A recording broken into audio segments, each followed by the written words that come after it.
Segala puji dan hormat hanya kepadamu, Tuhan Yesus Kristus, Juru Selamatku.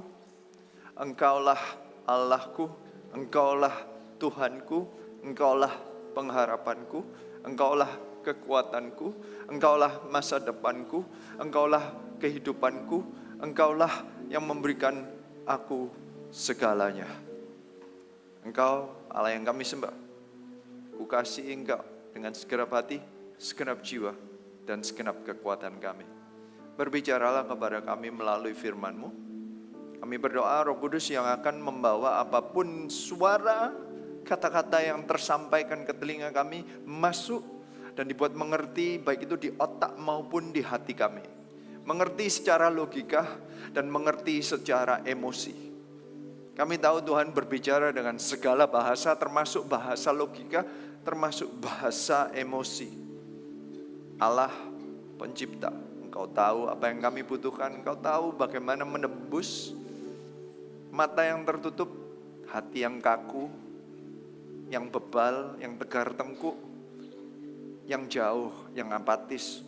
Kami tahu dan kami percaya Roh Kudus bisa menjamah setiap orang. Ini kami Tuhan, sembuhkan hati-hati yang terluka, hancurkan hati yang bebal, dekatkan orang-orang yang jauh, orang yang terbeban, yang menyalahkan diri sendiri, yang merasa Engkau adalah juru selamat keluargamu. Lepaskan, biarkan Tuhan yang jadi juru selamat keluargamu, bukan Engkau. Hari ini Tuhan sedang mau berbicara kepadamu dan membawa Engkau masuk lebih dalam, makin mengerti betapa luar biasanya Tuhan itu. Biarlah hari ini setiap kami menerima sesuatu dari Tuhan, mendekat selangkah lagi, makin dekat kepada Tuhan Yesus. Ini kami Tuhan, hanya di dalam nama Tuhan Yesus Kristus. Semua yang percaya katakan, amin. Shalom. Berikan tepuk tangan ya. Sebelum duduk, sapa kiri kanan Anda, katakan Tuhan Yesus baik atas hidupmu. Silakan duduk. Sebelum saya mulai khotbah hari ini, saya mau khotbah mengenai Nehemia. Saya rindu untuk memberikan laporan kemenangan. Nanti saya akan jelaskan setelah video laporan kemenangannya dinyalakan. So silakan laporan kemenangan Eropa. This is our generation, chosen, young and precious. This is our Almighty God, wonderful, strong and ageless.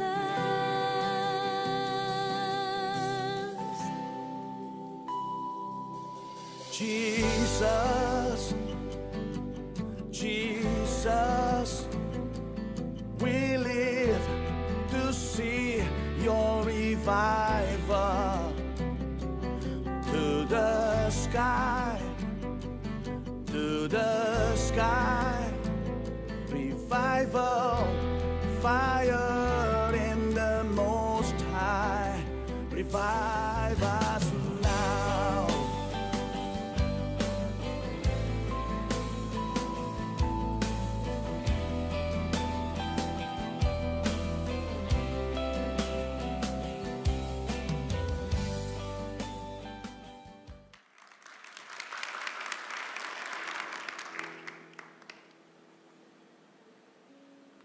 GMS Europe rindu untuk membangun 31 gereja.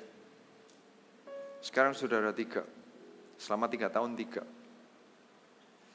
So kalau sampai 31, kalau secara matematika, dengan kemampuan yang sama, dengan kecepatan yang sama, 28 tahun lagi. Bantu doa ya. Satu doa Anda bisa, Anda berdoa saya panjang umur. Jadi 28 tahun lagi saya masih bisa berangkat ke Eropa dan berkhotbah. 28 tahun lagi, cukup lama loh ya. Ada yang umurnya 28 tahun ya, seumur Anda. Ya. Atau Anda doakan dipercepat. Bukan 28 tahun lagi. Saya berdoa at least 3 kali lebih cepat. Setahun 3 lah. Doakan ya. Revival pasti terjadi. Revival itu kehendak Tuhan. Yang Anda lihat, itu sesuatu yang sebenarnya sudah dari dulu pernah terjadi. Itu di situ Anda lihat ada orang-orang yang melompat-lompat. Orang yang lahir di sana, orang Eropa. Kita ini bukan gereja dari negara tertentu, kita ini gereja GMS. Kalau di Eropa, kita ini Gospel Mission Stewards. Bahasa Inggris. Kita ini GMS, makanya ngomongnya GMS. Or GMS mestinya. Kita GMS di sana karena kita benar-benar kita ini bukan gereja Indonesia yang buka ibadah di sana. Tapi kita mau menyelamatkan orang dari negara manapun, lahir di manapun, backgroundnya kayak apapun. Orang Indonesia karena kenal Pastor Philip, GMS di Indonesia, ya kita terima, welcome of course. Orang yang nggak kenal sama sekali Pastor Philip, kita terima of course.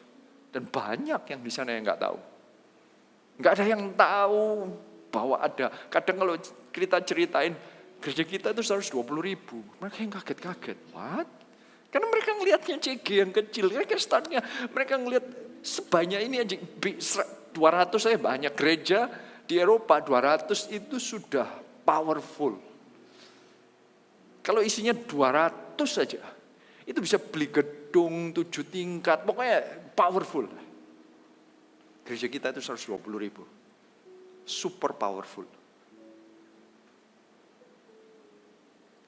Kejadian seperti ini, bahwa orang lompat-lompat menyembah Tuhan, orang dibaptis.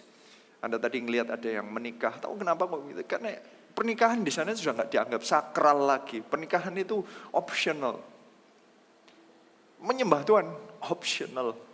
Semua yang dahulu holy untuk Tuhan, sakral untuk Tuhan, itu sudah nggak dianggap sakral lagi. Kerinduan kami adalah kalau kita bangun gereja itu untuk mengembalikan apa yang holy to the Lord becomes holy to the Lord. Kita mengembalikan fungsi yang sebenarnya bahwa gereja adalah tujuannya untuk membawa orang melihat, mendapat perjumpaan dengan Tuhan dan mendekat kepada Tuhan. Itu fungsinya gereja. Menjadikan semua bangsa murid Yesus. Bukan cuman by event. Pemuritan itu komitmen. Pemuritan itu sesuatu yang terjadi over time, bukan cuma hit and run.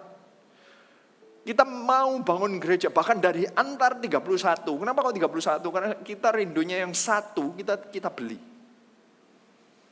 Kita ada para regional pastor, ini ada sometimes kita ngadain fellowship ya. Di salah satu fellowship kita yang terakhir, saya salaman sama Pastor Philip karena kita mau, ayo kita beli, kita sepakat 31. Itu startnya dari kesepakatan. Kalau ada 2 aja yang sepakat, nanti terjadi. Saya percaya, saya waktu salaman sama Pastor Philip, 31 itu dalam iman saya. Ini iman ya. Ini bukan nubuatan ya, iman. Saya beriman 31 itu bisa terjadi. Hanya karena apa? Saya sepakat sama Pastor Philip, pemimpin rohani saya. Kita sepakat dan kita sepakat juga dari 31 itu, satunya kita beli. Berarti kita bukan hit and run. Kita bukan cuma sewa, kita bukan cuma kayak, ya sekali-sekali kalau ada acara, good. Kebanyakan acara-acara yang besar di Eropa, itu hit and run, nyewa tempat gede. Ada acara penyanyi yang gede atau pembicara luar biasa gede, belasan ribu. But mereka nggak stay, gone. Gak ada pemuritannya, nggak ada. Kayak hilang gitu ya, kayak ya sudah, cuma menikmati one event. We don't come to build events. Kita tidak datang ke Eropa untuk membangun event. Kita mau membangkitkan murid demi murid yang menangkap dan makin dekat kepada Tuhan. Yang akhirnya nanti bangun gereja demi gereja. Start kita mungkin basisnya in my lifetime 31. But then kita rindunya, saya ini 31 kelihatannya banyak ya. Ya mungkin bagi Indonesia itu nggak banyak. Tapi saya pernah ketemu satu misionaris orang Eropa. Satu organisasi mission di Eropa. Karena dia tahu bahwa saya ini punya misi juga di Eropa. Dia ingin ketemu sesama misi di Eropa. Dia berkata, Anda tahu nggak kebutuhan di Eropa berapa? Ini membuka mata saya. Gimana cara saya memandang bagaimana dan berapa banyak dan di mana saya bangun gereja. Dia ngomong kebutuhan di Eropa adalah 1 juta gereja. What? Bukan 1 juta murid loh ya. Visi kita itu 1000 gereja 1 juta murid. Dia berkata, untuk Eropa butuhnya 1 juta gereja yang isinya 750 karena orang Eropa itu 750 juta. Saya itu kayak seperti tertempelak. Kenapa? Saya nggak tahu, saya ini misionaris, orang Indonesia yang berangkat ke Eropa. Tahu secara natural, saya itu carinya yang ada orang Indonesianya dahulu. Jadi saya ngelihat di mana banyak orang Indonesia, di sana saya akan bangun gereja. Sebentar, berarti target saya siapa? Orang Indonesia. Karena saya plannya berdasarkan berapa banyak orang Indonesia di negara itu. Well, memang terjadi, saya bangunnya di Rotterdam, which is di Netherlands, which orang Indonesia di Netherlands kira-kira 300.000 yang punya darah Indonesia. Apakah tapi dasarnya itu sudah terbangun sih, sudah lewat. Tapi akhirnya gara-gara orang itu ngomong 1 juta, dia itu ngelihat pandang bulu, 750 itu ada orang Indonesianya, ada orang Jermannya, ada orang Perancisnya, ada orang Perancis yang lahir di Afrika, ada orang Jerman yang lahir di Afrika, ada orang Jerman yang lahir di Madagaskar, ada orang dari negara manapun, ada dari Suriname yang tinggal di Belanda, ada orang campur orang Korea yang tinggal di Norway, ya ada. Dan itu semua dibayangkan, semua every tongue, every race, every tribe, itu semua nanti menyembah Tuhan. Ini yang kita masih bayangin. Gereja kita itu bukan berdasarkan suku atau bahasa. Gereja kita itu every tongue and tribe menyembah Tuhan. Gereja itu harus declare. Itu visinya yang tertulis di Wahyu. Every tongue will declare Jesus Christ is Lord. Every knee shall bow. Enggak peduli. Berarti seharusnya setiap gereja itu tidak boleh ada diskriminasinya. Setiap gereja itu enggak boleh ada segregasinya. Gereja ini tujuannya adalah untuk menyatakan Yesus Kristus Tuhan. Jangan sampai yang mempersatukan kita adalah bahasa. Sometimes kelemahan kita, orang Indonesia sekali lagi, saya lebih natural dalam berbicara dalam bahasa Indonesia. Meskipun saya kadang tidak sengaja saya ngomong bahasa Inggris, bukan Inggris-Inggrisan. Saya kalau mikir itu campur aduk, oke. Jadi kadang bahasa Jawa, kadang bahasa Inggris, kadang bahasa Indonesia. Untuk saya ngomong bahasa Indonesia 100% itu saya mikir capek. Jadi kalau tambah capek, tambah campur aduk bahasa saya, oke. So, maafkan kalau nanti ada Inggris-Inggrisnya sedikit. Bukan karena sombongan, tapi karena saya kalau ke Eropa saya harus ngomong Inggris. Mereka nggak ngerti bahasa Indonesia sama sekali. Puji Tuhannya kita nggak, sama sekali nggak dianggap gereja Indonesia yang bangun di sana. Buktinya, ini salah satunya. Saya kasihin videonya ya. Tolong dipasang videonya Peter. Silakan. You said that you didn't like church so much. Did something change your mind yesterday? No, it's not about. It's not. Yeah, what is it? I found out about religion and about love. That's a big difference. Yes. So yeah, that's really a personal experience I had. God showed me at a certain moment. I hope that now that you've got a glimpse of what a church that should express love, and we tried to do it. No, I think it's way more. Well, for us, it's still a glimpse.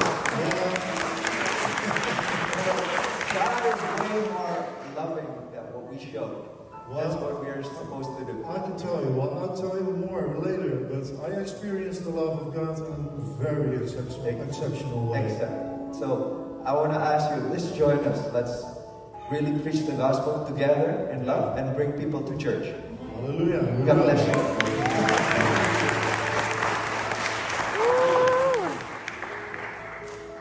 Well, saya mengucap syukur orang itu tidak melihatnya seperti, karena saya sering dikasih komentar. But that's the church for my wife. Kadang wife-nya itu orang Indonesia. Jadi dia kalau ngelihat itu, saya datang ke gereja karena istri saya. So ini gereja Indonesia sebenarnya. Saya datang sebagai tamu.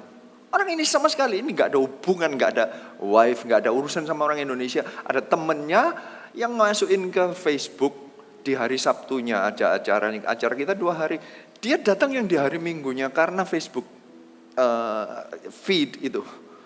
Jadi bagi orang yang pelayanannya adalah social media, pakai untuk membawa. Anda nggak tahu siapa yang tersentuh. Padahal kata dia, itu tayangannya jelek banget sih. Karena cuma video yang, dan nggak di-cut, ya, pokoknya nggak kelihatan.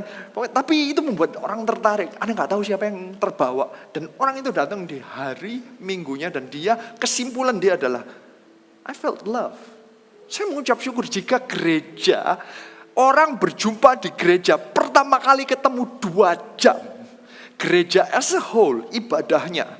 Ketemu orang yang bermacam-macam, kesimpulannya dia menemukan kasih. That should be our church. Jika Anda ke gereja puluhan tahun keluarnya kepahitan, bahaya. Jika Anda ke gereja puluhan tahun, kemudian keluarnya, saya capek, burn out, hati-hati. Orang ini memang 2 jam, tapi 2 jam ketemunya kasih, saya mengucap syukur. Dia nggak bingung dengan, oh banyak orang Asianya. Ada sisi yang ngasih komentar gitu. It's up to them, apa yang mereka lihat. Saya mengucap syukur bahwa dia berkata, it's way more than just showing love. Dia dapat sesuatu yang luar biasa. Itu pasti Roh Kudus. Saya mengucap syukur. Allah itu begitu baik. Anda nggak tahu betapa Tuhan itu mau pakai kita dalam hal-hal yang di luar kemampuan atau pikiran kita. Saya ini jadi regional pastor di Europe. Saya ngomong gini bukan untuk membanggakan posisi. Anda harus tahu bahwa setiap kali saya menyebutkan ini saya tercengang. Saya ini cuma TL di Surabaya. Saya bukan full timer, saya seorang businessman.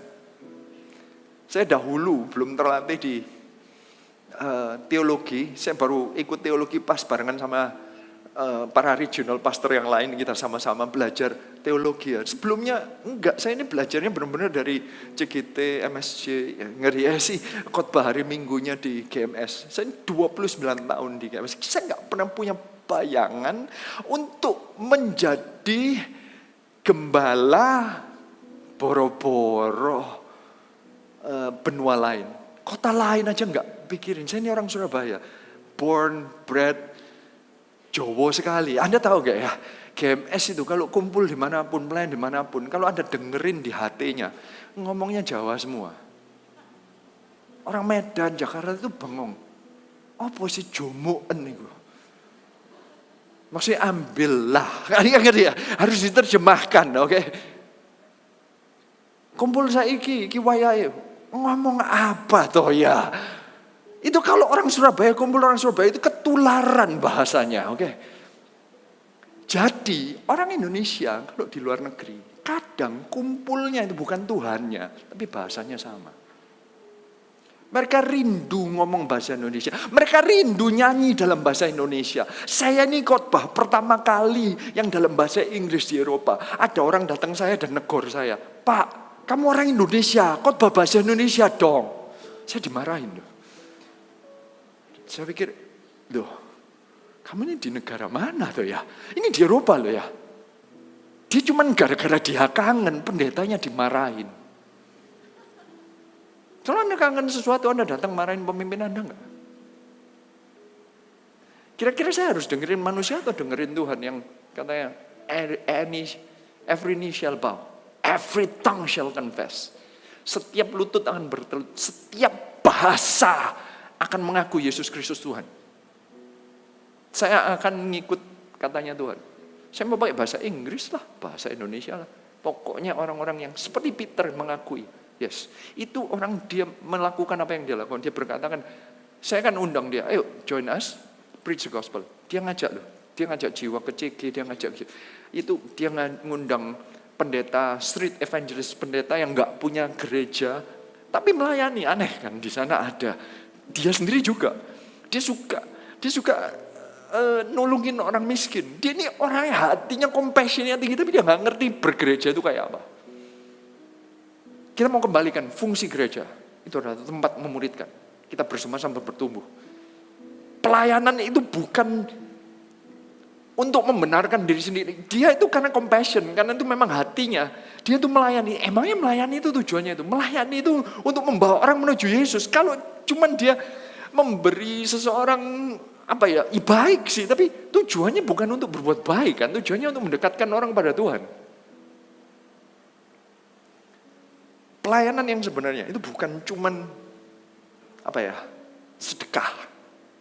Kalau Anda memberi waktu, makanan, duit, whatever, apakah itu baik? Iya, tapi hidup itu bukan untuk mencapai kebaikan. Karena sebaik-baiknya kita, there is no one righteous, gak ada yang baik. Hanya Allah yang baik. Who is good? Only God is good. Anda mau baik kayak apapun, Anda berbuat baik, emangnya menyelamatkan mereka? Kebaikan kita gak akan menyelamatkan mereka. Kalau Anda mau menyelamatkan mereka, bukan jangan dikasihin makanan, jangan dikasihin duit, kasih Tuhan. Baru selamat. Makanya gereja tujuannya adalah untuk memuridkan mereka, berarti membawa mereka untuk bertemu dengan juru selamat. Satu-satunya yang baik. The only one that is yang baik dan benar. The only one that is good and righteous. Itu tujuan gereja.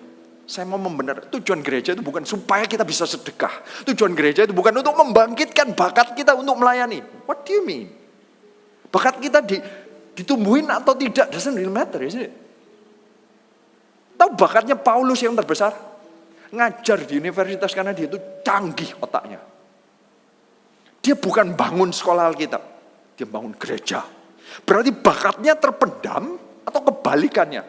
Bakatnya yang mestinya jadi guru besar karena dia itu muridnya Gamaliel, berarti itu MIT atau Harvardnya di zamannya itu, berarti top university, the best research, the best pengajar, dan dia itu lulusannya Gamaliel. Mestinya dia dari pengajar berikutnya, dia bisa punya karir yang hebat. Itu membatasi karir atau menumbuhkan karena gara-gara dia pergi ke Eropa, dia membangun gereja dengan gereja.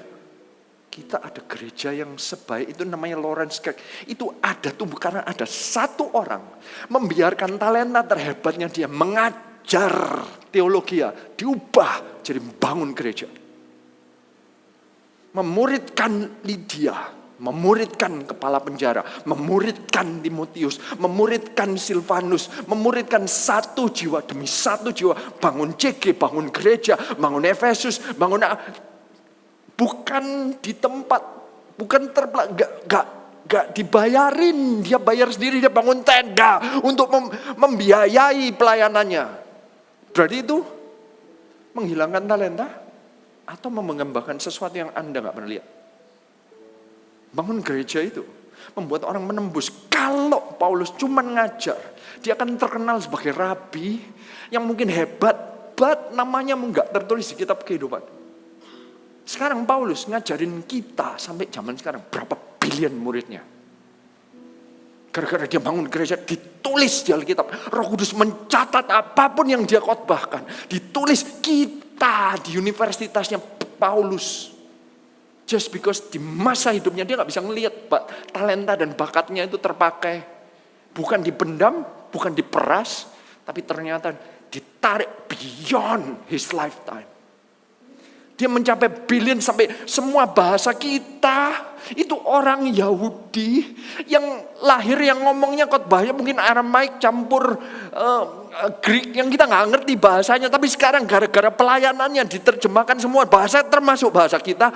Sehingga kita jadi muridnya Paulus meskipun kita gak pernah berjumpa dengan Paulus. That's beyond his lifetime. Kalau Paulus bisa ngelihat ke bawah sekarang, dia bisa menjadi saksi. Saya percaya awan saksi Tuhan akan memberikan glimpse untuk melihat nih. Ternyata khotbahmu. Kamu kan you let go of your career sebagai guru yang terkenal. Kamu melepaskan sepertinya talenta dan bakat dan potensimu untuk bangun kehendakku kan. Lihat nih, muridmu lebih banyak daripada jika engkau jadi guru di Yerusalem. Kamu gak tahu. Tapi setelah ngelewatin, selamati, dia baru tahu, sama Tuhan dikembangin beyond. Ngikutin visi kerajaan Allah itu di luar yang kita bayangkan. Kita tuh kadang nggak tahu kalau Tuhan itu bakalan pakai. Saya itu ke Eropa, saya regional pastor Europe. Tadi itu saya mau poinnya begini. Sebelum saya jadi regional pastor ke Europe, saya ini sering liburan ke Europe. Europe adalah salah satu destinasi liburan yang saya bisa. Kita ini liburan keluarga setelah bisnis saya diselamatkan oleh Tuhan, dikasih mujizat keluar dari hutang.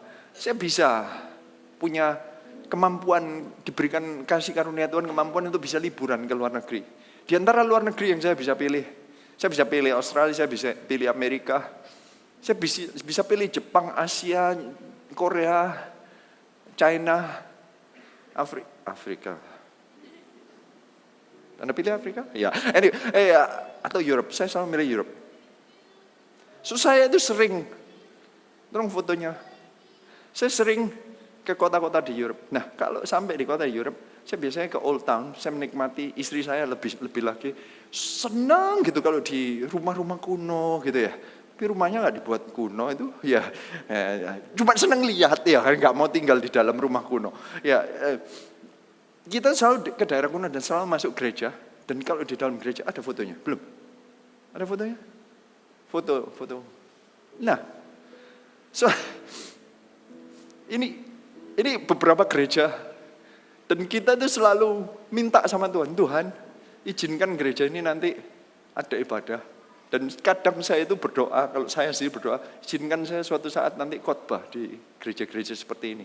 Tahu yang kiri atas ini Lawrence Kirk sebelum kita punya rencana untuk ngadain ibadah di sana. Kita sudah pernah doa. Akhirnya benar-benar saya bukan hanya khotbah, saya nyanyi di gereja. Wah, itu mujizat double, enggak deh? Saya nyanyi, see, you don't get the joke. Saya nyanyi di gereja itu. Itu di every church yang saya itu datang dan berdoa. Dan ternyata itu kan seperti saya konsultasi kepada Tuhan. Dalam bahasa Jawa, konsultasi itu kon usul, kon atasi. Jadi karena saya doa, oh ya, kamu mau ada ibadah di sana, kamu mau kembalikan, iya kamu jadi regional pastor Europe ya. Oh gitu ya Tuhan. Ya, maksudnya enggak lah, ya itu bukan sesarkastik ini ya. Tapi saya enggak tahu, ternyata doa kita yang sepertinya innocent. Ini loh, kalau kita keliling, kita liburan, kita di setiap gereja, foto-foto. Tuhan, saya ingin ini nanti ada revival di tempat ini. Tuhan, nanti ada ibadah. Iya, jadi regional pastor. So, kerjaan kita ini sekarang cari gereja-gereja yang bisa kita sewa, kita mau bangun. Ibadah ada 31 itu rencananya, yang 30 nyewa, yang 1 kita beli. Saya berdoa suatu saat kita akan beli salah satu gereja kayak gini. Saya nggak tahu mahalnya berapa sih. Mungkin murah belinya, mahal maintenance-nya. Belinya bisa €1, maintenance-nya 2 juta setiap bulan. Dia kan euro loh ya, euro, oke? Euro, bisa mahal, semahal itu serius. Gedung kuno itu murah harganya, mahal maintenance-nya. Makanya banyak yang dijual. Dijual ke developer, dijual jadi hotel.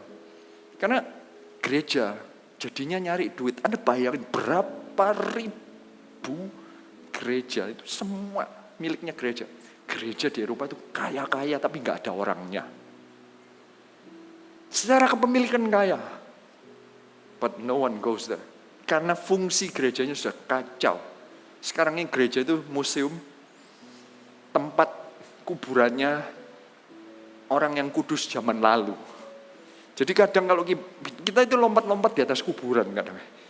Bahwa itu banyak orang-orang yang menurut mereka santo-santa yang zaman dahulu kita ijak-ijak. Ya kan itu kan bagi orang Asia kan gak ilok itu. Ya kan ya. But we are doing it. Menu hari ini. Saya khotbah Nehemia. 4 ibadah. Ketika Allah meremukan start dari semua revival, itulah hati kita dijamah. Kasih mula-mula dibangkitkan. Tidak ada revival terbangun karena sistem. Tidak ada revival terbangun karena pengetahuan. Startnya itu dari hati. Bukan pengetahuan dahulu. Pengetahuan dan sistem itu mengikuti. Itu cuma mengontrol urapan. Itu cuma mengarahkan urapan. Kalau nggak ada urapannya, percuma sistemnya. Kuncinya di urapan dahulu. Sistem itu hanya memanage. System is just management. Kalau nggak ada yang di-manage, no urapan, nggak ada gunanya. Start selalu dari hati. Bertobat dulu, kita cari Tuhan dahulu. Yang kedua, tangan Allah menopang visi yang bergerak menjadi aksi. Percuma kalau cuma nangkep visi, nggak pernah bergerak. Nehemia itu menceritakan bahwa begitu dia bergerak, tangan Allah itu mengikuti. Urapan itu tangan Allah. Artinya Tuhan itu menyertai. Seperti kayak Tuhan Yesus itu berkata, aku ini seperti mother hen yang melindungi piye. Saya ini campur aduk ya kan bahasa. Ya tahu anak-anak piye itu anak ayam ya. Yang dilindungi. Tangan Tuhan itu seperti itu. Tuhan itu melindungi anak-anaknya yang mau menjadi. Tuhan itu yang cover. Kalau bisa hujan nggak kena sinar matahari, nggak kena tiang awan, tiang api. Urapan Tuhan itu sangat nyata. Di perjanjian lama ditunjukkan dengan begitu banyak analogi. Tapi urapan zaman sekarang itu adalah favor. Favor kalau kita bisa dapat tempat ibadah di Lawrence Gate. Itu setelah kita ngadain, setelah itu nggak boleh ada gereja lain yang pakai. Jadi that's the only one. That's it. Habis itu nggak akan ada acara lagi. Yang ngurusin nggak suka acara kita. Roh agamawinya mulai mengeluarin taringnya. Serius. Jadi favor upon favor itu urapan. Kalau Anda jalanin visi pasti ada provisi. Kalau Anda mau aja ngomong, aku mau jadi sponsor, nanti ada urapan sponsor untuk Anda. Kalau Anda ngomong aja, mau jadi CGL, Anda padahal nggak punya kemampuan, nanti urapan Tuhan. Bukannya saya nggak mengurangin pelatihan dan pengetahuan Alkitab, bukan. Tapi kalau nggak ada urapannya, nggak ada komitmen dari Anda untuk menjalankan visi, Anda nggak voluntarily ngomong, yes, aku mau jadi CGL, aku mau jalanin visi, gak ada gunanya, nggak ada urapan. Tapi kalau Anda ngomong yes, pasti ada urapannya.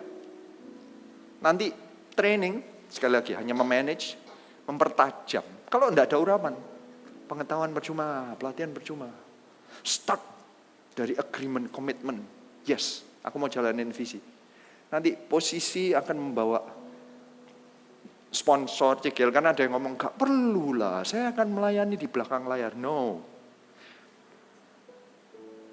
Alkitab berkata bahwa kita itu seperti terang.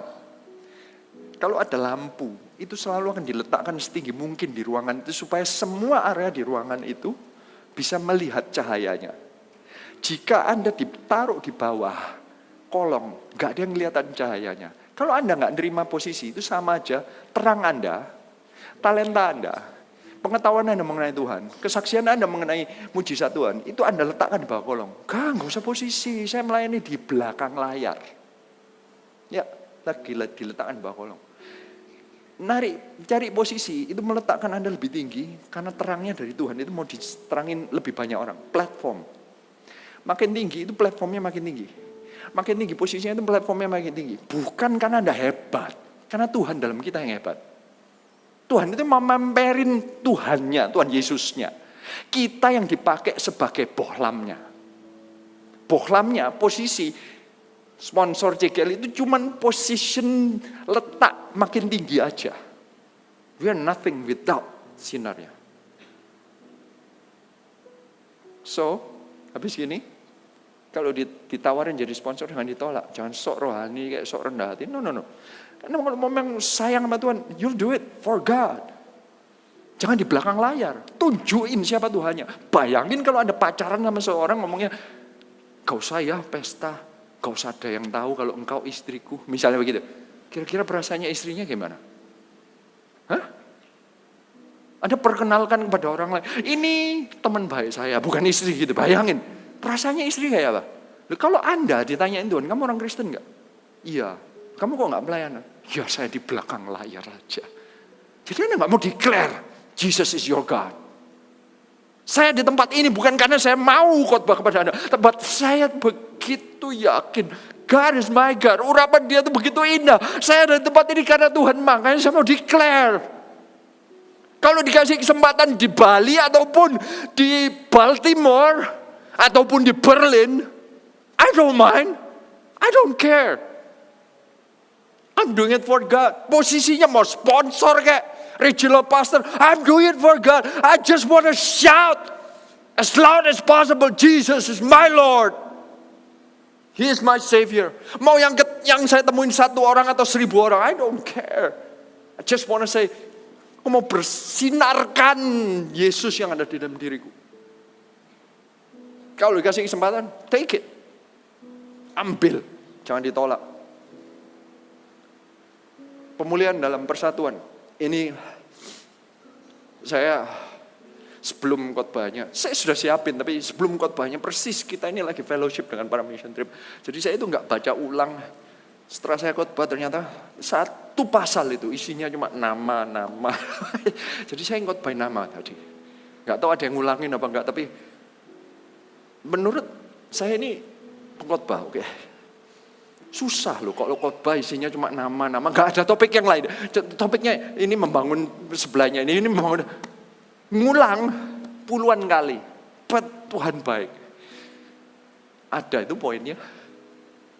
Jadi kalau ada list silsilah, selalu ada poinnya. Kelihatannya membosankan, selalu ada poinnya. Ada angka-angka, ini jaraknya sekian, ini berapa hasta, berapa meter, berapa. Ada tujuannya. Nama jadi ulang-ulang di sebelahnya ini ada tujuannya. God is so good. Persatuan rencana kita nggak tahu kenapa aja gini disuruh gini, kenapa peraturan kok muncul. Ada arsitek di beyond arsitek Tuhan. Kenapa kok gereja ini kok kayak gini? Ada yang marah. Kenapa gereja kita gini gitu? Ada yang marah itu kenapa? Kok GMS bangun di setiap negara, bukannya di sana ada gereja? Iya, di Rotterdam ya ada gereja. But so what? Saya akan tetap bangun gereja. Saya mengucap syukur saya ditemukan orang-orang. Kita ini menyewa di gereja yang namanya Noorderlicht. Pendetanya baik banget, dia ngomong, saya mengucap syukur saya punya brother yang mau itu sebenarnya dia nggak anti kita, dia itu sangat welcome, let's go, ayo kita selamatin kota ini barengan. Itu sebenarnya. Saya mengucap syukur saya ditemukan orang-orang kayak begini. Saya sudah di welcome. Bahkan sebenarnya saya ini kalau di Eropa, GMS Eropa itu sering berkata kata-katanya itu Europe shall be saved.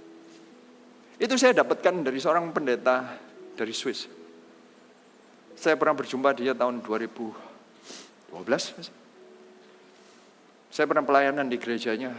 Saya itu mendengarkan kata-kata Europe shall be saved itu setiap jam 5, saya itu berapa hari di sana, dia setiap jam 5 ketemu dia terus.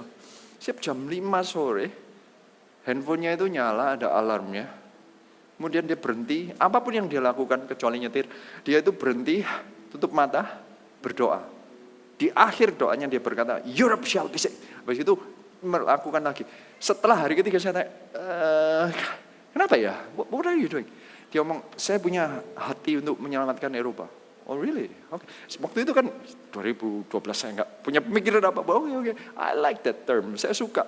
Karena kata-kata Europe shall be saved itu membuat orang Indonesia sering kebalik-balik kalau ngomong. Europe shall be saved. Nggak nangkep ya. Salah ngomong. Europe shall be saved. Ada yang declare di tengah-tengah doa. Jadi dia serius banget, saya nggak serius. Jadi sorry. Ya, di tengah-tengah Europe shall be saved, bukan shave. Beda tipis sih ya. Itu saya dapatnya dari seseorang Eropa dan sekarang bagi kami artinya ini indah banget. Di acara itu pendeta yang sama karena saya ingat kata-kata ini saya WA dia, aku pengen ketemu kamu, sudah lama gak ketemu. Dia datang, dia ngomong, iya saya rencana. Dan dia datang dan kita kayak, saya percaya memang kayak ada koneksi dan dia nanti akan, dia pendeta yang cukup senior dari sini, saya percaya nanti dibuka-bukakan pintu. Dan berdoa ya, ada 31 gereja dan ini pada yang terakhir ini, kekuatan tidak terduga membangun di tengah serangan. Oke, kita mulai. Nehemia 4. Kita langsung akhiri karena waktunya habis. Oh belum ya. Itu tadi pembukaan, jadi ini baru mulai khotbah.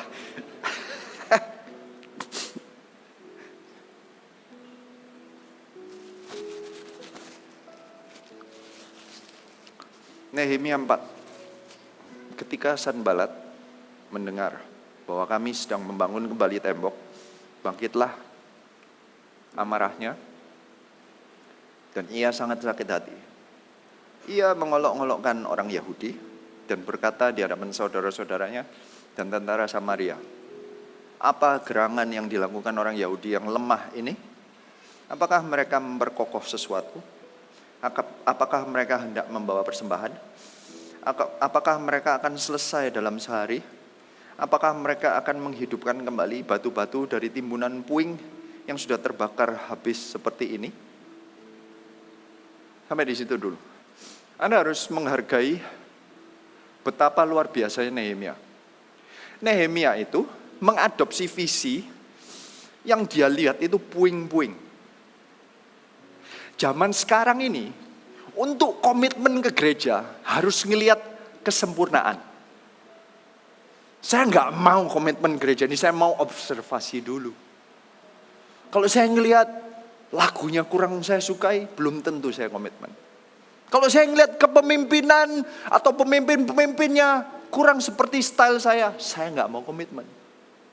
Kalau saya ngelihat mungkin keuangannya tidak mengarah seperti yang saya bayangkan, saya nggak mau komitmen.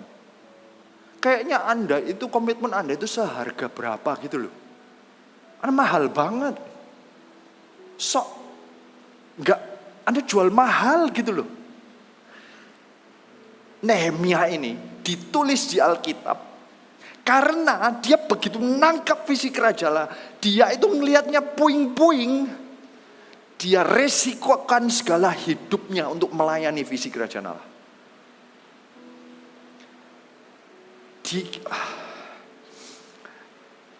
Iblis akan mengingatkan Anda. Kata-kata Sanbalat, Tobias dan siapa itu ya Tobia, Amon, Asdod. Ini menggambarkan roh-roh yang akan mengganggu dan selalu akan menyerang orang-orang yang melayani Tuhan yang membangun gereja. Strateginya kita pelajari. Begitu mendengar kamu melayani, begitu mendengar kita membangun gereja, begitu mendengar kita mau menerima posisi sponsor CGL, whatever, dia langsung menyerang. Dia marah dulu dan sakit hati. Karena iblis itu usaha untuk ngancurin gereja itu berratusan generasi, ribuan abad. Sejak gereja terbentuk oleh Petrus dan Paulus, iblis itu jadi antipatinya, berusaha menghancurkan. Hell tidak suka ada gereja dibangun dimanapun. Selalu hell itu dibangun, gates of hell dibangun di setiap tempat supaya semua orang yang tidak percaya kan masuk gates of hell. Gereja Tuhan itu yang nutup gates of hell, yang menghancurkan. Gates of hell itu sepertinya yang mengundang semua orang ke surga, itu gereja mestinya. Iblis akan buat gates of hell yang membuat orang masuk. Dari dahulu tujuannya adalah menghancurkan. Begitu ada orang mau bangun, iblisnya akan kerja lebih keras. Dan senjata yang dia pakai adalah mengolok-ngolok. Intimidasi itu yang pertama dipakai. Yang diolok adalah, emangnya lu bisa? Emangnya lu punya kemampuan? Siapa lo? Punya kekuatan? Punya keahlian? Bisa tak? Nggak mati duluan kah? Lihat ini kata-katanya. Apa ya gerangan yang mau dilakukan oleh orang-orang Yahudi yang lemah? Langsung diserang kelemahannya. Ya. Nehemia punya keahlian apa? Dia jagonya jago minum, oke? Dia peminum profesional. Wow. Apa yang bisa dibanggakan? Kalau diperkenalkan, saya pemimpin barumu. Ya. Sebelumnya CV Anda apa? I drink. Titik. What? Tapi saya list of drink saya pernah minum semua, you know. Wine ini, ya, anything semua. Orang lemah. Kalau Anda mau pelayanan, pasti yang diserang adalah kemampuan Anda, posisi Anda. Kekuatan Anda akan dipertanyakan. Anda merasa, gak kuat aku, gak ada waktu. Gak punya kemampuan, gak bisa ini, gak bisa. Iblis akan nyerang Anda. Kalau Anda merasa kayak begitu, itu serangan iblis. Please sadar, jangan Anda bilang, tapi ini kan nature. No, ini serangan iblis dulu. Masalah Anda lemah apa enggak? Terus terang ya, memang kita semua lemah lah. Tapi jangan fall into their trap. Kalau Anda sepakat dengan dia, mending saya sepakat sama Tuhan daripada sepakat sama iblis. Siapa yang percaya katakan amin. Aminnya sepakat sama Tuhan, jangan amin sama iblis. Kalau iblis bilang Anda lemah, jangan bilang iya amin. Ya salah dah. Kata Alkitab, kalau engkau lemah, di sanalah Tuhan akan kelihatan kuat. Benar nggak? Kalau Anda merasa saya nggak mampu, disitulah kelihatan kemampuan Tuhan. Bagi yang miskin, kelihatan Tuhan kaya. Benar nggak? Saat orang full, disitulah wisdom of God kelihatan. Mestinya kebalikan semua. So kalau iblis berkata engkau lemah, but my God will make me strong. Mesti Anda berkata demikian. You have a but di belakang. You have a savior di belakang Anda. Don't say yes to the devil. Jangan Anda sepakat dengan iblis. Kalau enggak gitu dia ngomongnya, apa ya mereka memperkokoh sesuatu? Apakah mereka hendak membawa persembahan? Sudah mulai penyembahan diolok-olok. Oh, kamu mau nyembah Tuhan ya? Kamu mau memberikan hidupmu persembahan. Orang yang melayani Tuhan pasti diolok-olok. Hidupmu buang waktu lu. Buang duit lu. Gak efisien. Kerja sana, kalau enggak kamu makan batu. Pelayanan terus. Sana suruh gereja yang bayaran lu. Pasti digituin. Persembahan. Itu strateginya iblis. Apakah mereka akan selesai dalam sehari? Kamu bangun gereja kapan selesai? Gak mungkin. Saya bayangkan 31 gereja mana? 28 tahun lagi. Saya gak akan sepakat. Saya berkata akan dipercepat. Apakah mereka akan menghidupkan kembali batu-batu dari timbunan dan puing yang haus terbakar habis seperti ini? Kalau Anda berkata, ini loh yang dilihat itu batu putih. Dia akan lihat. Iblis akan dengan sengaja bilang, lihat betapa jeleknya ciki Anda. Nanti dia akan seperti meng-highlight ada show-nya. Lihat, ini sponsornya. Lihat, dia kemarin datang terlambat kan. Kayak gitu kok jadi pemimpin. Ya. Padahal cuma datang terlambat. Tapi kalau di mata iblis, itu bisa dinaikin. Bayangin, ini cara strategis dari dulu kan. Itu loh, makan buah baik dan buruk. Apa benar? Gak boleh kalau kamu makan itu nanti akan mati. Apa benar Tuhan ngomong kayak begitu? Tujuan iblis itu untuk membuat yang jelek-jelek di highlight. Iblis itu urapannya adalah cari yang paling negatif. Jadi pesimism itu urapannya iblis. Optimism itu urapannya Roh Kudus. Selalu Anda bisa melihat the silver lining. Jelek apapun badai yang berkata besok kan terang. Itu urapannya Roh Kudus. Kalau iblis akan ngomong gelap, hidupmu gak ada artinya. Anda sudah mulai mikir, ya segelap ini masa depanmu. Nanti dia akan ngomong kayak begitu. Membuat Anda gak bisa tidur. Anda sudah mulai mikir. Itu berarti Anda lagi, nanti akhirnya keluar istilahnya keren, insomnia. Kan keren kan? Dibikin saintifik gitu. Padahal itu urapannya iblis. Pesimis. Anda gak bisa tidur dan mikirin, hidupku jelek, aku kurang baik, aku gak bisa apa-apa. Oh no. Anda mikirin gitu. Insomnia, ngapain? Itu strateginya iblis, mengolok-ngolok. Poin pertama, ejekan dan cemoohan adalah senjata iblis. Kalau Anda diintimidasi, tolak. Kalau iblis nyerang, lawan dengan ayat Alkitab. Semua ada ayat kebalikannya. Did I say to you? Kalau dia ngomong lemah, no. Di dalam kelemahan kan kelihatan kekuatannya Tuhan. Paulus pakai semua, dipakai semua ada jawabannya di Alkitab. Makanya sering-sering baca Alkitab. Kalau enggak ejekannya akan kamu telan mentah-mentah. Firman Tuhan kalau kita ngomong, ayo baca Alkitab bukan untuk membuat peraturan. Saya ini ketemu orang ateis dia ngomong susah jadi orang Kristen karena peraturannya banyak. No. Semua ayat Alkitab ini bukan peraturan. Ini senjata untuk melawan iblis. The word of God is the sword of the spirit. Ini semua kungfu silat. Jurus-jurusnya Tuhan. Kalau iblis nyerang, dihajar iblisnya. Bukan beban untuk Anda. Ini senjata, kekuatan bagi Anda. Jadi ngomong sebelahnya, makanya baca Alkitab. Jadi kalau Anda tiba-tiba jatuh, ya mungkin kurang baca Alkitab. Ya. Puing-puing pun, iblis akan membuat di-highlight semua kelemahannya di JG, di gereja, ditunjukkan. Sehebat-hebatnya GMS gak ada yang sempurna. Saya ini bangga atas GMS, saya ini 29 tahun. Sejak di Surabaya, this is my one church sampai sekarang. Saya saya bukan membanggain karena this is my only one. Tapi setelah saya keliling, saya bandingin dengan gereja lain. Bukan banding-banding gimana, karena banyak orang dari gereja lain ngomong cerita dan kesaksian saya ini dalam hati, saya mengucap syukur di GMS. Kalau 29 tahun, saya tahu sawangnya di mana, Anda tahu ya. Saya tahu retaknya di mana, I know. Saya tahu yang mana yang bocor, I know. Tapi tetap kalau dibandingin, apalagi kalau saya Kalau Anda makin perintis semuanya, sering-sering ikut mission trip dah. Kadang kalau Anda pergi ke suatu tempat, Anda baru menikmati, wow, mengucap syukur ya, ruangan ibadah segede gini. Mengucap syukur, semua sistem, semua ini, drum kita itu elektronik. Anda punya kayak, ini mengucap syukur Anda punya LED sebesar ini. LED sebesar gini, nggak tahu berapa di Eropa. Ya, Anda ngerti nggak Mas? Mengucap syukur. Jangan Anda lihat nanti ada yang mati 1 pikselnya itu ya. Nanti Anda lihat, kan Anda cari kan, urapannya iblis, jangan diikuti dia.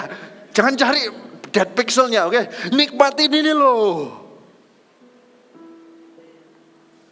Kalau iblis akan cari puing-puingnya.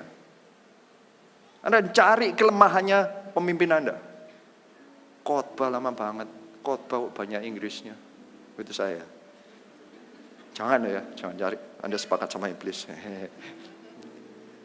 Ketiga, lalu berkatalah Tobia orang Amon itu yang ada di dekatnya. Sekalipun mereka membangun kembali, kalau seekor anjing hutan meloncat dan menyentuhnya, robohlah tembok batu mereka. Mereka akan berkata, pelayananmu hancur sebentar lagi. Dia akan ngancam dia akan membuat apapun yang kamu lakukan percuma. Pelayananmu gak ada artinya. Itu caranya iblis. Di pasal sebelumnya saya cerita nama demi nama itu. Setiap apapun yang kau lakukan di dekat sampah kayak yang Anda lakukan di tempat kuburan sepertinya, gak ada yang lihat pun namamu tercatat. Jadi ada yang percuma? Gak ada kalau di hadapan Tuhan. Gak ada yang lihat pun dicatat. Ada ayat yang lain namanya scroll of remembrance. Di Wahyu ditulis siapa yang melayani Tuhan dan tidak, itu dicatat sama Tuhan. Ada malaikat saya percaya yang jobnya ngelihat orang pelayanan apa langsung. Ada departemen di surga, ini saya percaya. Itu ngikutin dan lihat orang itu melayani Tuhan, catat namanya. Dicatat, diingat. Kalau nggak percaya nanti sampai surga, kalau keliru itu bukan departemen cuma 1 malaikat, karena saya nggak tahu kapasitas malaikat kayak apa, maafkan ya. Tapi pasti ada scroll of remembrance, itu ada ayatnya di Alkitab di Wahyu, Anda cari dalam bahasa Inggris, oke, scroll of remembrance. Bahasa Indonesianya nggak jelas, saya lupa. Ingatan saya campur aduk, ada bahasa Indonesianya, ada bahasa Inggrisnya, ada bahasa Jawanya. Ayat 4, ya Allah kami mendengar, ya Allah kami, dengarlah bagaimana kami dihina. Baliklah cercaan mereka menimpa kepala mereka sendiri dan serahkanlah mereka menjadi jarahan di tanah tempat tawanan. Ini strateginya, ini diajarin. Kalau iblis nyerang, entah dalam bentuk manusia yang berkata, or itu cuma pikiran sekilas, or ada kondisi yang menyerang yang mulai mengolok-olok Anda mulai merasa Anda lemah, Anda enggak ada gunanya. Lawannya gimana? Doa. Bukan dibalas. Bukan membela diri, bukan dengan mencapai untuk membuktikan terbalik. Ada orang yang hidupnya gara-gara waktu masih muda dikatain bodoh. Gara-gara waktu masih muda dikatain percuma lu, nggak tahu itu. Uncle, papa, or siapa, guru, hidupnya itu sangat agresif, sangat achievement minded, hanya untuk buktikan. Yang ngomong bodoh itu tak buktikan terbalik. Lihat nih, betapa kaya dan betapa tinggi posisiku. Motivasinya untuk membuktikan terbalik. Padahal mestinya jawabannya doa. Bukan untuk membuktikan terbalik. Kata-kata bahasa Inggrisnya chip on their shoulder. Ada orang itu yang gampang marah itu kan ada chip on their shoulder. Ada orang yang menghina. Dia ngomong, aku gak mau miskin. Karena ada dulu yang menghina papaku. Dikatain, lu kere gitu misalnya. Dia mau buktikan aku kaya, dan dia itu kalau di depannya orang itu mau nunjukin, nih aku punya mobil lebih gede dari lu, rumahku lebih gede, lihat emasku lebih gede, bisnisku lebih kaya, I have more money. Yang dulu yang ngomong aku kere, hidupnya itu bukan itu membuat Anda kan sangat kejam. Hidup Anda hanya untuk membuktikan satu orang, mungkin satu kata-kata kere, miskin. Hidup Anda itu bukan driven by God's vision. Anda itu jadi picik. Hidup Anda itu driven. Itu yang ada di dalam Anda. Anda kemakan. Itu caranya iblis supaya Anda nggak pelayanan. Supaya Anda nggak bisa dipakai Tuhan. Orang yang kayak gitu mau jadi pemimpin, hancur yang dipimpin. Itu tujuannya. Nggak mungkin orang itu dipilih jadi pemimpin kayak apa yang besar gimana. Karena kalaupun dia jadi sinar, dia itu percaya Tuhan. Sinarnya itu warnanya seperti ultraviolet. Ya, kalau dia bikin orang itu panas. Nggak enak. Sinarnya Tuhan itu penuh kasih. Kalau untuk membuktikan diri sendiri, dia sedot, dia pakai semua orang.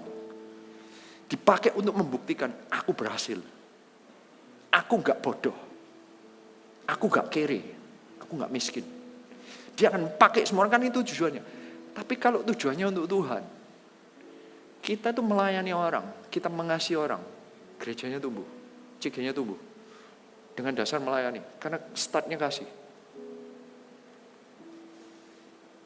Ayat 5, jangan kau tutupi kesalahan mereka dan dosa mereka, jangan kau hapus dari hadapanmu, karena mereka menyakiti hatimu dengan sikap mereka terhadap orang-orang yang sedang membangun. Tetapi kami terus membangun tembok sampai setengah tinggi, sampai ujung-ujungnya bertemu, karena seluruh bangsa bekerja dengan segenap hati. Pelayanan yang diharapkan Tuhan itu dengan segenap hati. Tadi list nama di pasal 3. Ini seluruh bangsa bekerja. Persatuan itu, meskipun ditulis ada yang gak ikut, tapi ini kayak semua area itu bekerja sama dengan segenap hati. Ini yang membuat tercapai, pembangunannya tercapai. Dihargai persatuan itu. Makanya tahun depan kita itu visinya unity and open heaven. Di dalam persatuan itu akan tercapai banyak hal-hal yang akan digenapi nanti. Ayat 7, ketika Sanballat dan Tobia serta orang Arab dan orang Ammon dan orang Asdod mendengar musuhnya Nehemia dan orang Yahudi di sana itu, orang Yehuda di sana, itu banyak. Bukan hanya Sanballat itu gubernurnya. Ini orang powerful, punya hubungannya dengan tentara. Ini orang yang punya kuasa, orang Arab, orang Ammon, orang Asdod.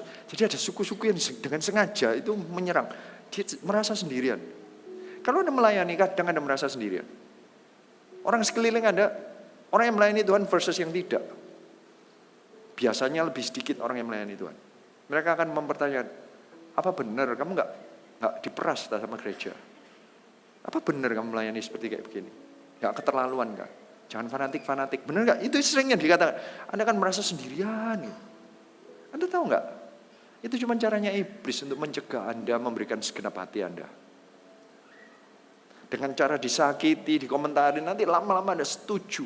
Dengan ya memang ketidaksempurnaan beberapa gereja. Itu yang membuat Eropa hancur. Ada gereja-gereja lama, denominasi yang hancur, mengecewakan memang. Kita ini kalau bangun gereja di Eropa, saya ini harus sepertinya apologetics bagi gereja-gereja yang bukan gereja saya. Orang pendeta-pendeta yang bukan pendeta denominasi kita, tapi mereka itu membayangkan pendeta itu sama dengan semua orang yang pernah nyakitin dia, bangsanya di masa lalu, disalahin ke saya. Sepertinya begitu. Bangun gereja itu ada di baliknya ada serangan iblis yang siap nyerang. Jebakannya sudah dari dulu ada, diidentifikasi oleh iblis, oleh Alkitab, caranya iblis untuk menyerang orang-orang yang melayani Tuhan. Kita harus belajar, kita harus jeli.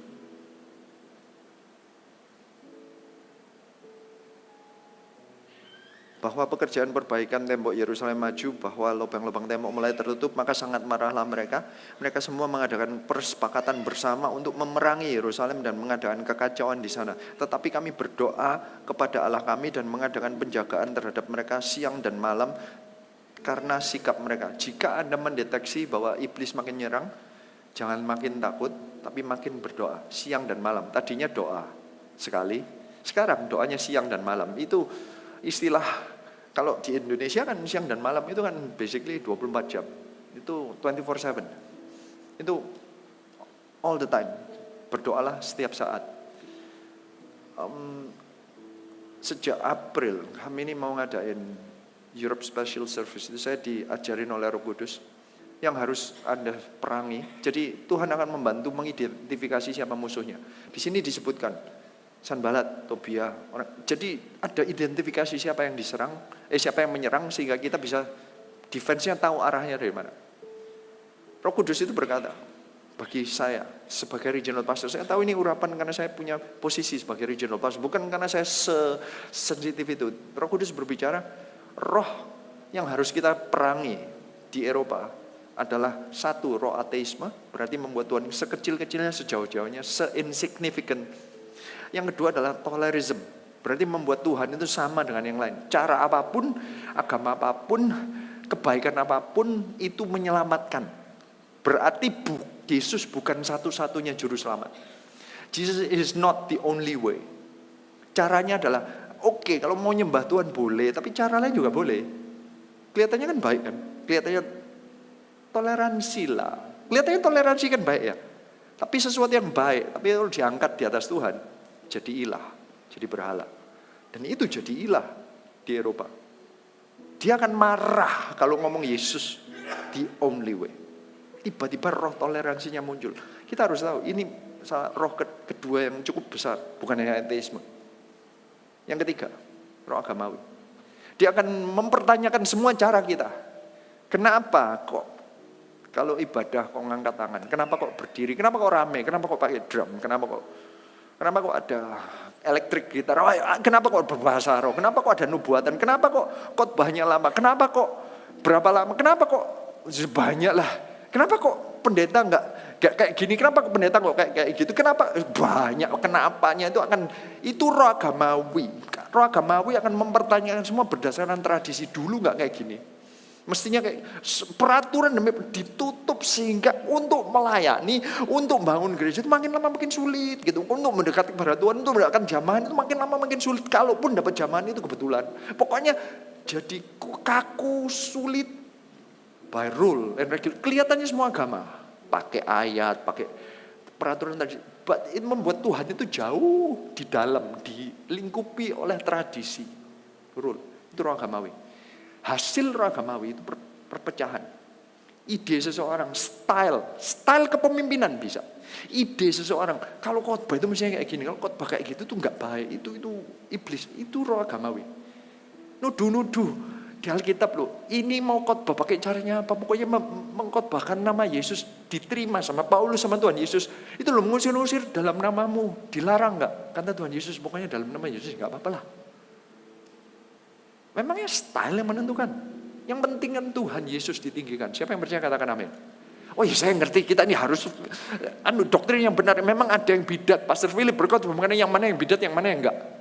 Tapi di tengah-tengah yang enggak bidat, yang enggak melenceng, itu banyak yang bikin kaku. Akhirnya mereka enggak menginjil karena bingung dengan kekakuan dengan peraturannya.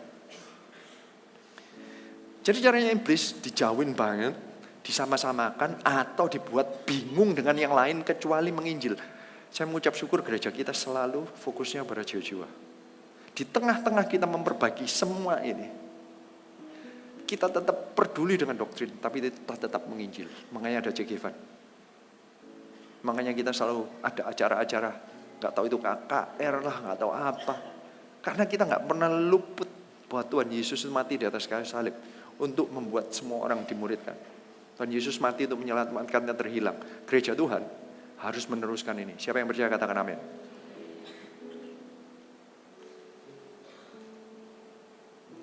Oke. Poin pertama, ini untuk merangkum, saya sudah mendekati akhir. Kan sudah nggak ada ibadah lagi ya. Berarti 45 menit lagi, nggak apa-apa? Enggak ya. Ejekan dan cemoohan adalah senjata iblis. Yang kedua, umat berdoa dan tetap membangun. Yang ketiga, ketika tekanan meningkat, doa mendalam. Keempat, ketakutan dari dalam lebih berbahaya daripada musuh dari luar. Musuh dari luar itu kan nyerang dari luar, tapi kan dari luar. Tapi kalau sampai yang di dalam mulai mempertanyakan, lihat tuh, ngapain pelayanan? Ada, kalau sudah musuh dari dalam, ini lebih berbahaya. Dari luar itu tinggal tutup pintu. Kalau sudah di dalam, kita bertengkarnya di dalam. Itu salah satunya iblis. Makanya roh agamawi akan bergeraknya di dalam. Dia akan membuat kita terpecah belah. No unity anymore. Kalau nggak ada unity, apa yang me-unite GMS? Visinya sama. Style kita berbeda-beda. Ada yang sama. Misalnya, Pastor Yudi bisa nyanyi, saya bisa nyanyi. Kenapa Anda ketawa? Saya kan ngomong bisa nyanyi, kan gak mesti orang bisa mendengarkan. Untuk mendengarkan suara saya itu butuh skill yang jauh lebih tinggi. Dan kasih yang jauh lebih tinggi. Dan pengampunan. Berarti kan orang yang dewasa rohani maksudnya. Jiwa baru gak bisa mendengarkan. Ada kesamaan, tapi kesamaan yang terutama cuma visi. Bentuk badan berbeda-beda. Ada yang Pastor Philip. Saya kalau ngomong gak apa-apa ya. Tapi kan kalau saudara gak apa-apa ya. Ada yang Pastor Muro. Kenapa Anda ketawa? Iya kan? Karena yang menyamakan apa? Besarnya? Yang menyamakan apa? Stylenya? Ada yang sangat canggih dalam menjelaskan pakai berbagai macam cara. Hook-hook-luk-tuk. Hooknya dengan, ya ini ada orang yang canggih banget. Pastor Kobe. Wah, itu hebat banget. Saya kadang lupa bawa iPad. Ya, saya udah belajar pakai PowerPoint dibantu sama multimedia, bukan saya. Enggak sama style kita. Yang sama visinya. Yang mempersatukan visi. Jangan sampai iblis memecah belah. Itu caranya iblis. Yang kelima, membangun sambil siaga. Ini salah satu caranya. Saya akan lompat ke yang terakhir sebentar. Sampai mana itu? Saya lupa mana. Oke. Ayat 17 lah. Atau 16. Sejak hari itu sebagian daripada anak buahku melakukan pekerjaan dan sebagian yang lain memegang tombak. Hampir nggak saya bacanya memegang tembok. Memegang tombak, perisai, dan panah, dan mengenakan baju sirah. Sedang para pemimpin berdiri di belakang segenap kaum Yehuda yang membangun di tembok. Orang-orang yang memikul dan mengangkut melakukan pekerjaan dengan satu tangan, dengan tangan yang lain.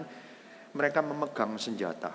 Setiap orang yang membangun bekerja dengan berikatkan pedang pada pinggangnya. Dan di sampingku berdiri peniup sangkakala. Berkatalah aku kepada para pemuka dan para penguasa dan kepada orang-orang yang lain. Pekerjaan ini besar dan luas. Kita terpencar pada tembok yang satu daripada yang lain. Dan kalau kamu mendengar bunyi sangkakala di suatu tempat, berkumpullah ke sana mendapatkan kami. Allah kita berperang bagi kita. Ada yang berkata, kalau saya lagi bekerja, mana bisa pelayanan? Melayani Tuhan itu bukan either or. Melayani Tuhan itu sikap hati dan our nature. Karena kita menyembah Dia, makanya kita melayani Dia. Karena Dia Tuhan kita, makanya kita melayani Dia. He is our master, therefore we serve. Bukan option. Banyak yang bertanya kepada saya, gimana caranya saya membagi waktu sebagai businessman dan regional pastor dan melayani di Surabaya. Kelihatannya job desk-nya banyak. Tapi kan saya ya suami, ya direktur, ya papa. Gimana cara bagi waktu? Enggak dibagi kan? Emangnya dibagi-bagi? Ya ada waktu-waktu yang kita siapkan, tapi kan enggak dibagi. I'm still a father waktu saya lagi sebagai direktur. Saya tetap suami waktu saya jadi papanya anak saya. Saya enggak copot kesuamian saya waktu saya jadi papa. Saya enggak copot kebisnisan saya waktu saya melayani. Jadi yang nanya, jadi kamu itu pastor apa businessman? Yes, I'm a pastor and a businessman. Kenapa mesti dibagi? I'm both. Jadi Paulus businessman, apa penginjil? Apa rasul? Dia businessman, dia ya rasul. Benar kan? Dibagi-bagi kah? No, dia dua-dua. Kalau Anda bisa menangkap ini, Anda nggak bagi-bagi kok. Melayani dengan segenap. My business untuk bangun gereja. You get the idea? Bukan untuk dibagi-bagi. I'm both. Makanya megangnya tangan lagi pelayanan, megang pedang. Perang rohani sambil bekerja. So what? Emang bingung apa?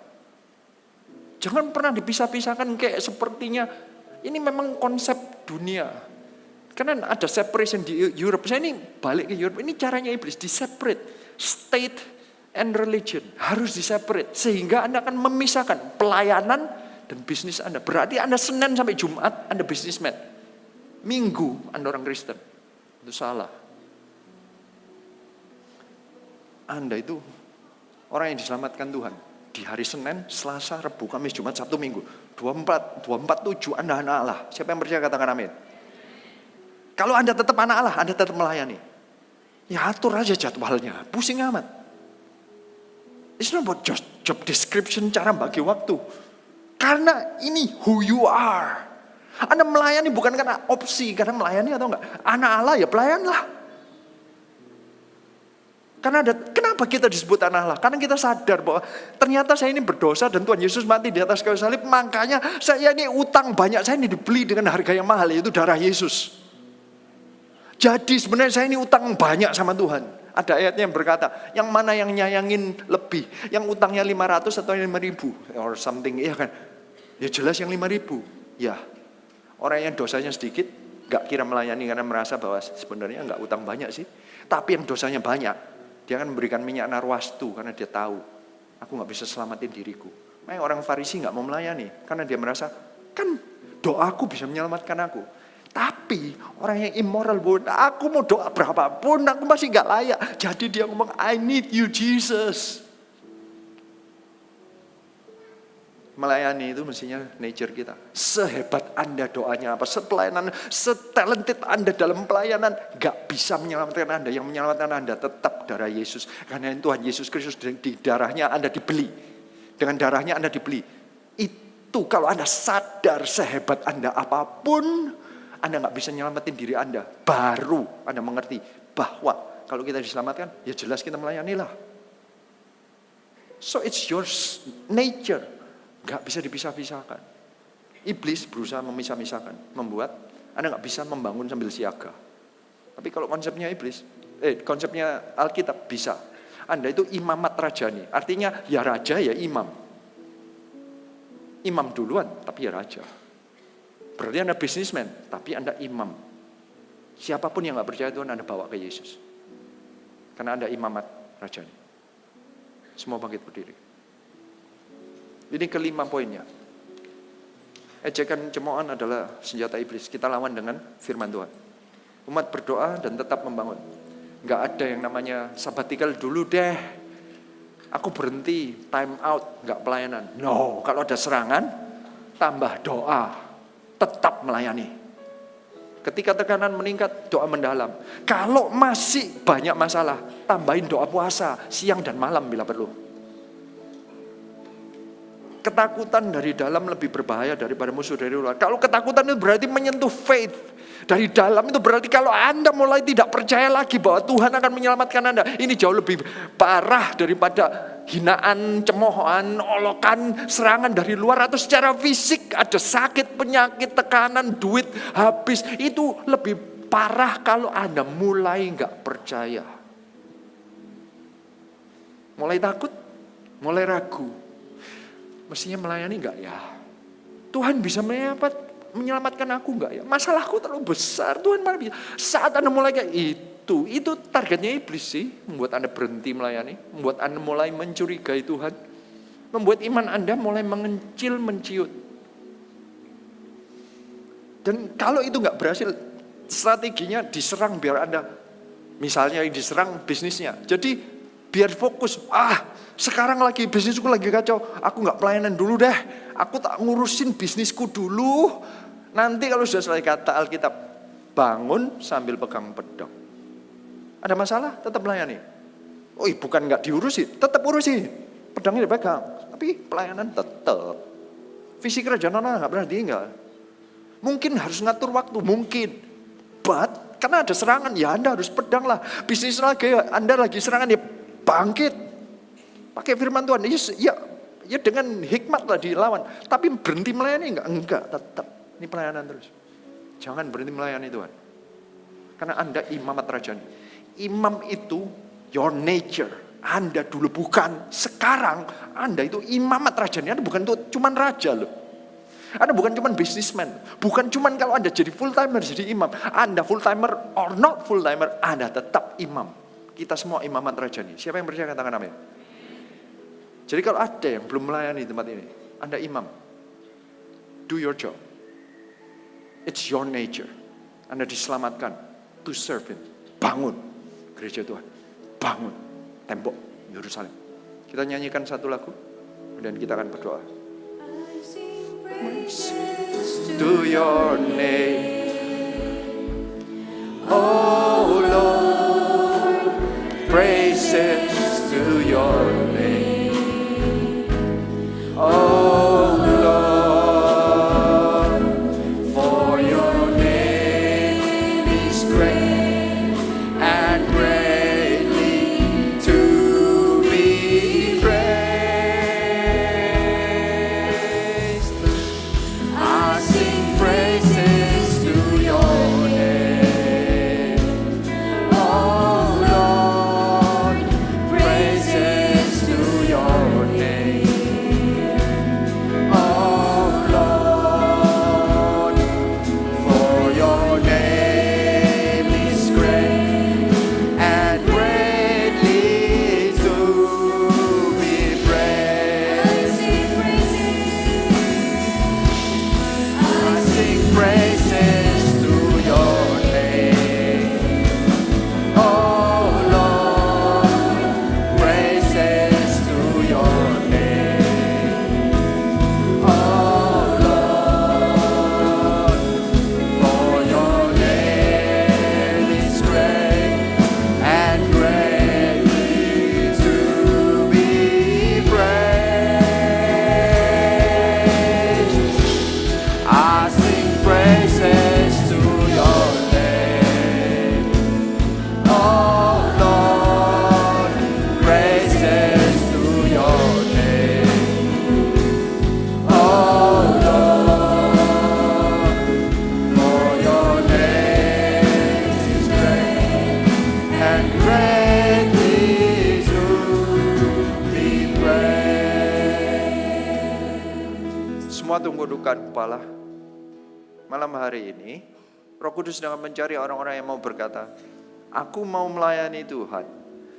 Meskipun di tengah-tengah ada serangan. Aku gak cari comfort kok Tuhan. Aku bukan kalau nganggur baru aku pelayanan. Kalau ada jedah baru aku ada pelayanan. Tapi ada sibuknya, ada masalah pun aku akan tetap melayani Engkau. Ada ejekan, olokan, tekanan, hinaan pun aku akan tetap melayani Tuhan. Ada perasaan lagi lemah, lagi rasanya gak mampu, rasanya percuma pun aku akan tetap melayani Tuhan. Karena aku adalah imamat rajani. Seseorang yang diselamatkan, yang dipindahkan dari gelap menuju terang. It's in my nature. Ini aku dipindahkan. Dahulu aku bukan anak Allah, orang yang tidak kenal Tuhan, orang yang jauh dari Tuhan. Sekarang statusku diubah karena darah Yesus. Aku dibeli dengan harga yang mahal. Aku diadopsi masuk ke dalam kerajaan Allah. Now I'm a son. Aku menerima urapan, aku menerima janji-janji Tuhan. Bukan karena aku sudah hebat. Bukan karena aku punya pengetahuan, tapi karena Tuhan yang memberikan. Jadi aku datang melayani Engkau dengan penuh ucapan syukur. Anda gak perlu nyicil, Anda berikan dengan segenap hati. Bukan karena Anda jaga-jaga dahulu jual mahal. Karena apa? Anda sudah dibeli dengan harga yang mahal. Anda gak perlu jual mahal. It's paid for. Sudah dibayar, sudah lunas kata Alkitab. Anda gak perlu bayar lagi dengan kebaikan Anda. Anda gak perlu bayar lagi dengan kekudusan Anda. Kekudusan Anda adalah Tuhan. Yang paling baik adalah Tuhan. Anda gak bisa selamatkan diri Anda sendiri. Yesus yang menyelamatkan Anda. Darah Yesus yang membayar Anda. Hari ini Tuhan sedang mencari orang-orang yang berkata, aku imamat rajani, I will serve. Aku akan melayani di masa baik buruk. Di masa season baik buruk, lagi kering, lagi basah, lagi susah, lagi senang. Karena sepertinya ini komitmen, a covenant with God. Seperti jemaat yang menikah dengan Tuhan Yesus Kristus sebagai kepala jemaat. Sebagai the groom. Di masa baik, buruk, I love you. Di masa kering, ataupun lagi basah, I'll serve you.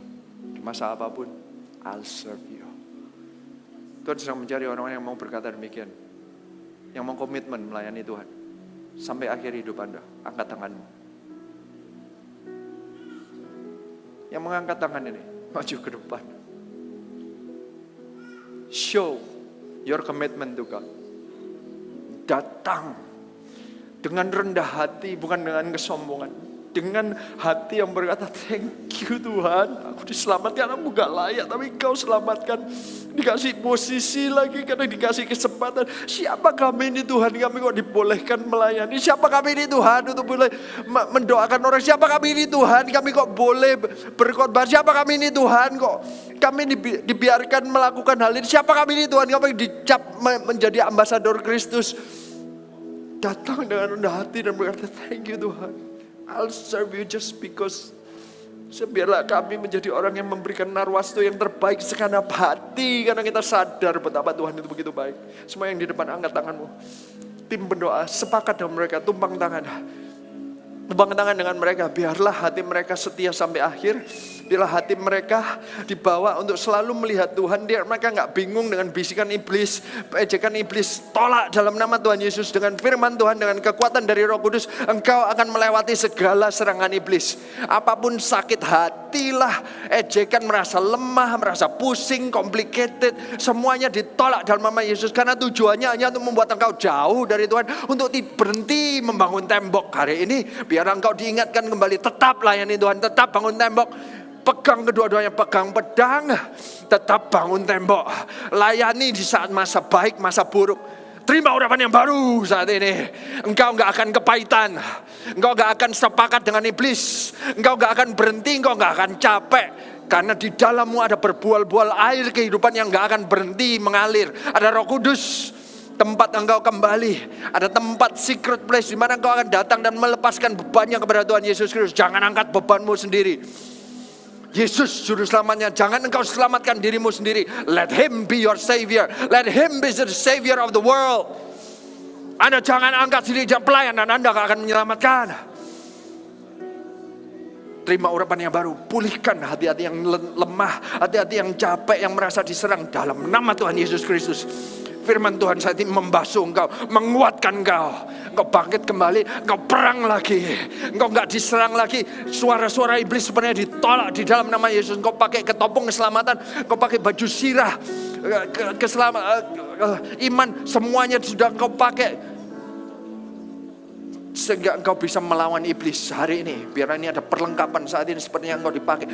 Ikat pinggang yang terutama, engkau pakai sepatunya, jangan berhenti bergerak. Pakai sepatu pengabaran Injil, tetap melayani Tuhan. Jangan berhenti, jangan stay in place. Walk towards Jesus Christ. Lakukan visi kerajaan Allah. Terimalah urapan yang baru di dalam nama Tuhan Yesus Kristus.